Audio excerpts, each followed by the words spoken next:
Do you want to start selling merch on Amazon? We're going to show you how to set up an Amazon merch account, complete it with contact information, banking details, and tax information.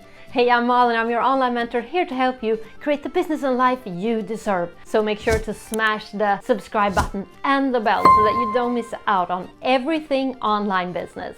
It's called print on demand. You create designs and put them on merch like hoodies, t-shirts, and phone cases. Once someone makes a purchase, the product is manufactured, shipped to the client, and you get paid. Amazon takes care of the whole infrastructure for you. If you think that sounds pretty cool, smash the like button. Let's get started. I'm gonna give you important information about the banking codes, account codes, and tax codes as well.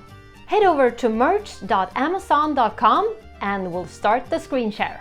Click the sign up button, create your Amazon account, give first name and last name, email, and a password of at least 6 characters. Create your account and then verify it with a one-time password that is emailed to you. Read the service agreement and accept. It's time for business contact, bank details, and tax details. Press continue.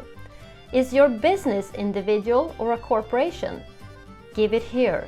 Also the date of your registration and the country. Scroll down and give all of your address information. Remember to also give phone number and email address at the bottom. Moving on to where your bank is located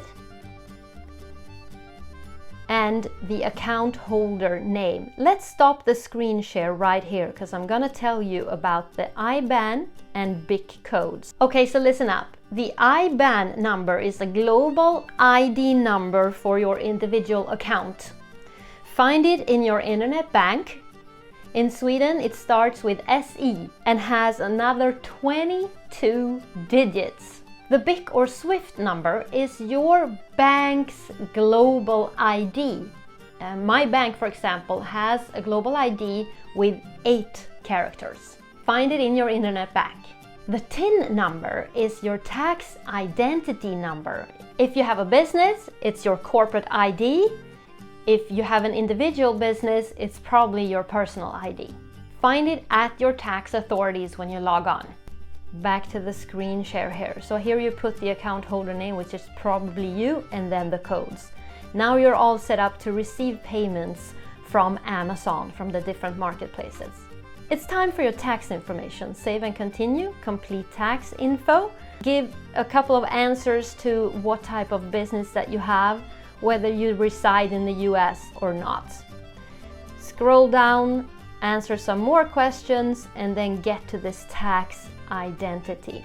Select the country of origin for your business, give the name of your organization, and if your mailing address and permanent address are the same, just click done, and then now give this TIN number that I earlier explained, the one that in Sweden has 24 characters.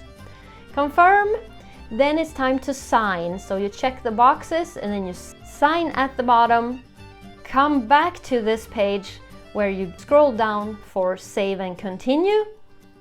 And then you have to answer yet another sign-up form where you describe your business and the intention that you have with your merch business. Okay, so your request has been submitted. It's going to take you approximately 14 days to get an answer. In the meantime, click the templates and start creating your designs. Hey, to create your designs, you need Canva, and in this video, you get Canva Pro for free.